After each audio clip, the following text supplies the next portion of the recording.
Okay, welcome back, fam. Today we're doing a little flashback to my CompTIA Security Plus study week, specifically the very beginning. As you can see, the first topic here is fundamentals of security. I'm done with this course, but this is where it all started for me. I'm gonna leave this to be playing in the background while you just listen. And today, we'll revisit my key takeaways from two big topics: fundamentals of security and threats and vulnerabilities. Trust me, we're going to make this as simple as possible because that's the only way I understand it myself. So, the first thing we're going to be talking about that I was taught is information security versus information system security. Now, these two sound like they're twins, yeah, but they're more like cousins, and I'll explain. Information security. Let's start with the basic. What is information? Processed data, right? Now, protecting that data itself, whether it's written on paper, like a love letter, oh, I know we can relate to that, or it is stored in your phone, or probably just floating around in the cloud. Let me give you a practical example. Locking a confidential report in a cabinet or encrypting your WhatsApp chat. Those are information security. Yeah, protecting information. Now, information system security is protecting the systems and tools that processes or stores that information. Let me give you another example. Installing antivirus on your laptop to protect that laptop, or setting up firewalls on your company's network. You can see what we're talking about, right? But think of it like this. Information security is like guarding the cache, all right? And information system security is like guarding the vault. You see what I did there, right? Now, let me give you a quick classwork. If someone hacks into your Wi-Fi and reads your email, which one is being attacked? Drop it in the comments. Information security or information system security. We're gradually moving forward. The second thing I learned, the legendary CIA Triad: confidentiality, integrity, and availability.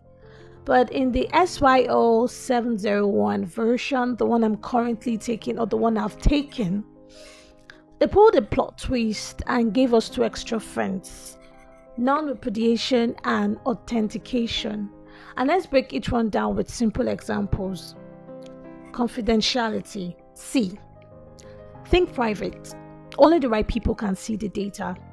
An example is you locking your diary so that your siblings can read it. So just you has that access. Okay? I. Integrity. The system stays accurate and untampered.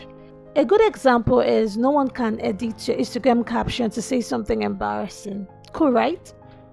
A. Availability. Data is there when you need it. Non-repudiation, which is the fourth man in the wheel. Proof that someone actually did something, like a signature. They can't deny it. If I want to give an example, I would say, let's say a signed delivery receipt when your package arrives. Yeah, signature, like if there is proof that you did it, that is non-repudiation. And the last man standing is authentication. Proving you are who you say you are. We do this every day when we put in our PIN in the ATM, or we log in. Whenever you want to log into a website, you put in your password and your email address. That is a proof that you are who you say you are. But a very, very good practical example is your ATM PIN, because only you have access to those details. You get. Now, why they added those last two, I have no idea. But maybe we can debate that in the comments. Let's talk about it. Is it a shift? Is it like an update? Or it's just evolution? I don't know. Another thing I learned is the triple A's of security. And the first A is authentication. That is proving who you are. We've spoken about that already through probably fingerprint, your ATM pin. The second A is authorization. Once we know you, here is what you're allowed to do. The third A is accounting or auditing. That is tracking what you did or tracking what you've done. And let me give you an example that would explain all three. When you log into your Netflix account, that is authentication, because when you log in, you use details like your password and your email address. Okay, that's authentication. You've proven that you are who you say you are. Only being able to watch movies but not change your billing information is authorization. Okay, you are not allowed to do that. You're only allowed to see movies. And Netflix keeping the list of everything that you've watched is accounting, basically. Yeah. Okay, moving forward. The second thing that I said I was also going to talk about is threats and vulnerability. This part clicked for me once I heard it like this. Threat is something that might cause harm, usually from outside. It's more like an external force or an external factor. An example is a hacker trying to break into your system, hence the name, threat actors, if you know what I mean. And if you don't, no worries. It's part of the course outline in my Security Plus course and will soon be unveiled to you when I get to that part, okay? Another example of threats is hurricane damaging your data center, natural disaster vibes. Vulnerability, a weakness that makes you an easier target, usually from the inside. An example of this is using outdated softwares, weak password, or not locking your screen.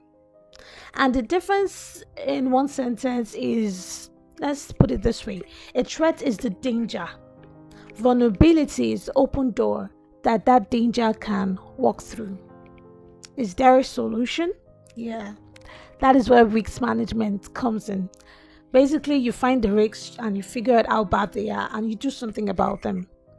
And if you may be thinking like I thought when I first learned about this, does risk management come after the attackers hit? Then maybe this example can help you too, like it did help me. If you live in a flood zone, the flood zone there represents a threat here, external factors, and your server is the basement, and your server is in the basement, which is like a vulnerability, that what can make you an easier target, which is a vulnerability, what can make you an easier target. And then you move it upstairs, or you use cloud backups. Now that is risk management. So that's the flashback for today.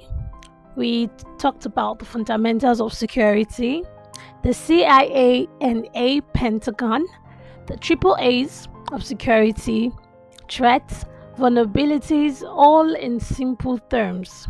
Next time, we'll keep moving through my Security Plus flashback journey.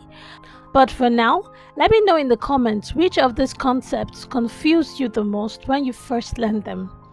Do not forget to subscribe to this channel, like, and share, because you just might not know who this content might resonate with.